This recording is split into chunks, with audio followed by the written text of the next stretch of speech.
प्रदेश में आज से 19 धार्मिक स्थलों में शराबबंदी लागू हो गई है। एमपी के धार्मिक स्थलों में शराबबंदी का फैसला खरगोन के महेश्वर में आयोजित 24 जनवरी की कैबिनेट बैठक में लिया गया। आज से राज्य में नई आबकारी नीति लागू हो गई है। कहां-कहां शराबबंदी हुई है, आइए आपको दिखाते हैं। इनमें से जो जगह हम आपको दिखा रहे हैं, माहेश्वर नर्मदा किनारे धार्मिक नगर है, वहां पर शराबबंदी कर दी गई है। तो ये एमपी सरकार की तरफ से फैसला लिया गया है। मंडलेश्वर नर्मदा किनारे धार्मिक नगर जहां पर शराबबंदी कर दी गई है। तो ऐसे कुल आपको बता दें 19 धार्मिक स्थल हैं जहां पर शराबबंदी लागू हो गई है। और इसका फैसला खरगोन के माहेश्वर में आयोजित 24 जनवरी की जो कैबिनेट बैठक हुई थी उसमें यह फैसला लिया गया था।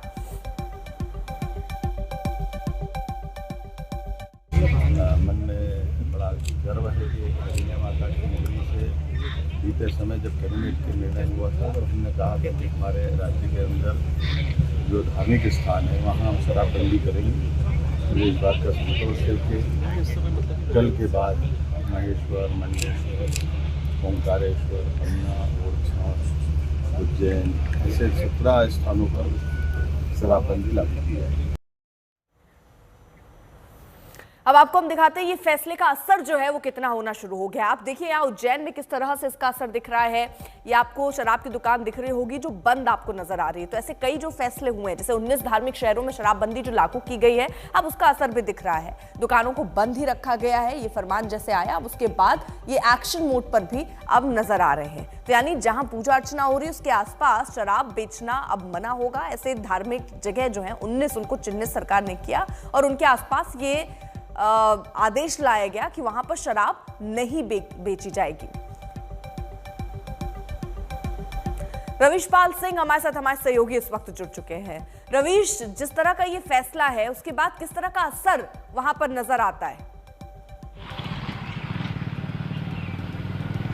देखिए अर्पिता, अगर हम बात करें आज पहला दिन है और असर के तौर पे अगर देखा जाए तो कल से ही शराब की दुकानों पे कई जगहों पर भीड़ देखी गई थी। और क्योंकि ऐसी जगह जहां पे आज से शराब बंद होने वाली है, जिसमें उज्जैन है, मैयर है, महेश्वर है और ऐसे 19 धार्मिक महत्व वाली जो जगह हैं, यहाँ पे शराब की दुकानों पर कल भीड़ देखी गई थी। लेकिन आज सुबह से यहाँ पे अब शराब की दुकानें बंद हो गई हैं। जहाँ तक असर की बात है तो सरकार इसे एक राजकीय घाटे के रूप में जरूर देख रही थी, लेकिन सरकार ने जिन 19 जगहों पर शराब की दुकानें बंद होने वाली है और इससे जो राजकीय घाटा होगा उसकी भरपाई के लिए शराब के जो नए ठेके इस बार दिए गए हैं उनकी कीमतों में बढ़ोतरी कर दी थी। और इसकी वजह से अभी तक की जो जानकारी मिली है 31 मार्च 2025 तक यानी कल तक जो आंकड़े सरकार के पास आए हैं उसके मुताबिक सरकार का जो राजकीय घाटा था वो पूरा हो चुका है। उससे ऊपर भी करीब 15% ज्यादा राशि जो है वो सरकार को प्राप्त हो गई है। यानी जो घाटा सरकार मान के चल रही थी इन शराब की दुकानों को बंद करने का,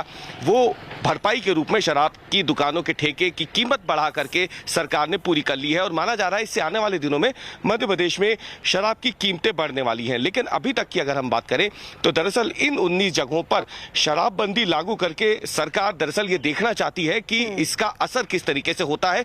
क्योंकि जब ये फैसला लिया गया था महेश्वर की कैबिनेट में तो उस समय मुख्यमंत्री ने बात कही थी कि दरअसल ये शराबबंदी की दिशा में हमारा पहला कदम होगा। इसे एक बड़ा बयान माना जा रहा है क्योंकि मध्य प्रदेश की पूर्व मुख्यमंत्री उमा भारती लंबे समय से मध्य प्रदेश में शराबबंदी की मांग करती आ रही हैं।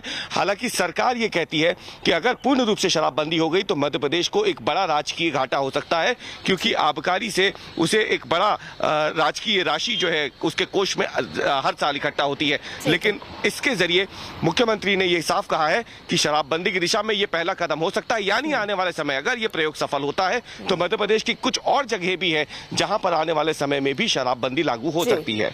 ठीक है रवीश, बहुत बहुत शुक्रिया आपका तमाम जानकारी के लिए।